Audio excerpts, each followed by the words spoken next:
Military courts पर supreme court का फैसला मुल्क दुश्मन अनासिर और दहशतगर्द तंजीमों के लिए अच्छी खबर बनकर सामने आया है। मिलिट्री कोर्ट्स के फैसलों के खिलाफ आला अदलिया में अपील भी की जा सकती है। इस बारे में आवाम की राय आपने देखी, इसी बारे में बात करते हैं। तर्जुमान इस्तेहकाम पाकिस्तान पार्टी फयाजुल हसन चौहान हमारे साथ मौजूद हैं। बहुत शुक्रिया फयाजुल हसन चौहान साहब आपके वक्त का। ये फरमाइएगा, मिलिट्री कोर्ट्स के फैसलों को आला अदलिया में चैलेंज भी किया जा सकता है, जबकि हम सब जानते हैं कि मिलिट्री की इंस्टॉलेशंस पर जब हमला किया जाता है तो ये मामला मिलिट्री कोर्ट्स में जाना चाहिए या आला अदलिया में जाना चाहिए, इस पर बड़ी बहस खड़ी हुई है। आपका मौक़िफ़ इस पर क्या? बिस्मिल्लाहिर्रहमानिर्रहीम।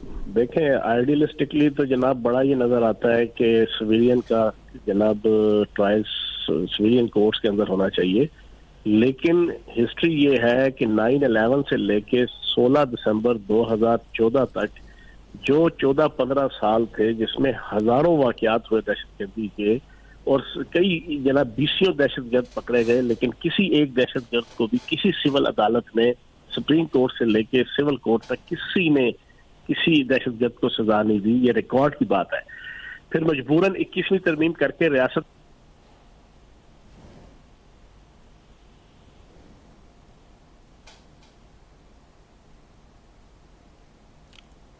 फयाजुल हसन चौहान से हमारा राब्ता मुनक़ता हो गया। हम एक बार फिर उनसे राब्ता करने की कोशिश करते हैं।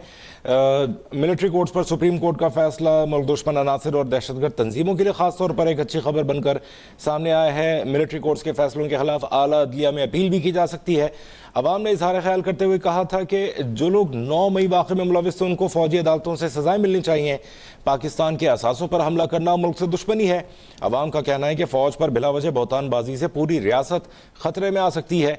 इस्तेहकाम में पाकिस्तान पार्टी के तर्जुमान फयाजुल हसन चौहान इस वक्त हमसे बात कर रहे थे, उनका राब्ता मुनक़ता हुआ है, हम उनको दोबारा मिलाने की कोशिश कर रहे हैं। उनका भी ये कहना था कि 9/11 के बाद से हज़ारों दहशतगर्दी के वाक़यात हुए और उन मामलात को जब अदलिया में ले जाया गया मिलिट्री कोर्ट्स के बजाय, तो वहाँ उनके साथ उनमें फ़ैसले उस तरह से नहीं हो सके जैसे कि दहशतगर्दों को जिस तरह की सज़ाएँ मिलनी चाहिए थी। तो उनका ये मौक़िफ़ था कि ये मामला जो हैं वो मिलिट्री कोर्ट्स में ही चलने चाहिए, ख़ासकर 9 मई के वाक़यात के बाद, चूँकि मिलिट्री की इंस्टॉलेशंस को नुकसान पहुँचाया गया, जो उन जगहों को नुकसान पहुँचाया गया जो कि मिलिट्री के कंट्रोल में थी, तो उन जगहों को जब नुकसान पहुँचाया जाता है, फ़ौजी तनसीबात को नुकसान पहुँचाया जाता है, तो उनका मुकदमा फ़ौजी अदालत में चलना चाहिए, ये उनका मौक़िफ़ था।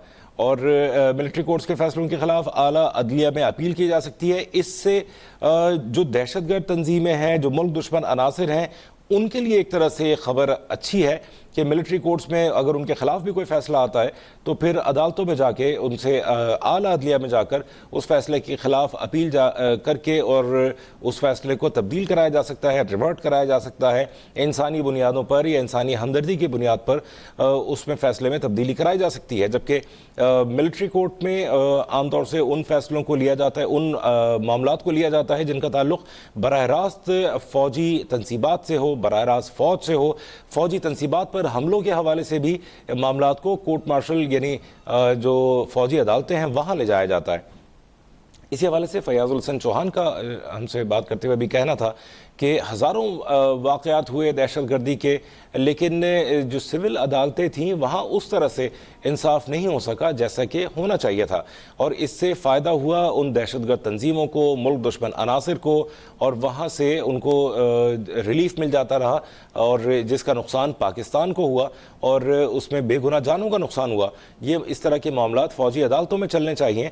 और उनका ये कहना था कि फ़ौजी तनसीबात पर हमले ख़ास तौर पर ये मामलात वो हैं जो कि फ़ौजी अदालतों में ही इनका न सिर्फ ये कि ट्रायल होना चाहिए बल्कि फ़ैसले भी वहीं होने चाहिए।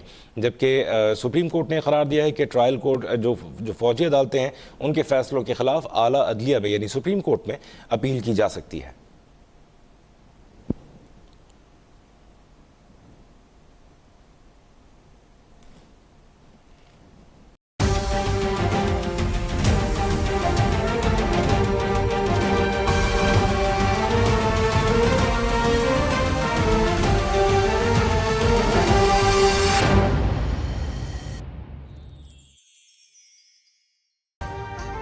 अभी सब्सक्राइब करें ताकि कोई खबर रह न जाए।